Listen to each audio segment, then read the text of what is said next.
तनमन साफ़ YouTube channel जा मोअज़्ज़िज़ नाज़रीन अस्सलाम वालेकुम। हज़रत सैयदना जाबिर बिन अब्दुल्ला रज़ी अल्लाह तआला अन्हु खां रिवायत आहे त महबूब मुस्तफ़ा सल्लल्लाहु अलैहि वसल्लम जो फ़रमान आहे त मुंहिंजे उम्मत खे रमज़ान जे महीने में 5 शयूं अहिड़ियूं अता कयूं वयूं जेके मूंखां पहिरियां कंहिं नबी अलैहिस्सलाम खे न मिलियूं। नंबर 1, जॾहिं रमज़ान मुबारक जी पहिरीं राति ईंदी आहे त अल्लाह अज़्ज़ व जल उन्हनि जे तरफ़ रहमत जी नज़र फ़रमाईंदो आहे। जंहिंजे तरफ़ अल्लाह ताला रहमत जी नज़र फ़रमाए त उनखे कॾहिं बि अज़ाब न ॾींदो। नंबर 2, शाम जे वक़्तु उन जे वात जी बूह जेका बुख जे करे थींदी आहे अल्लाह ताला जे वेझो मुश्क जे ख़ुशबूअ खां बि बहितर आहे।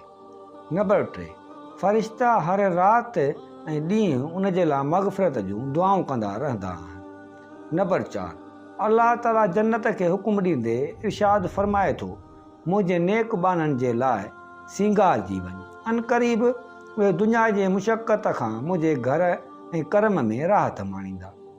नंबर 5, जॾहिं मां रमज़ान जी आख़िरी राति ईंदी आहे त अल्लाह ताला सभिनी जी मग़फ़िरत फ़रमाए छॾींदो आहे। क़ौम मां हिकु शख़्स उथी बीठो ऐं अर्ज़ु कयईं, या रसूल अल्लाह सल्लल्लाहु अलैहि वसल्लम, छा हीअ लैलतुल क़द्र आहे?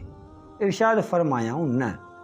छा तव्हां नथा ॾिसो त मज़दूर जॾहिं पंहिंजे कमनि मां फ़ारिग़ थींदा आहिनि त उन्हनि खे मज़दूरी ॾिनी वेंदी आहे।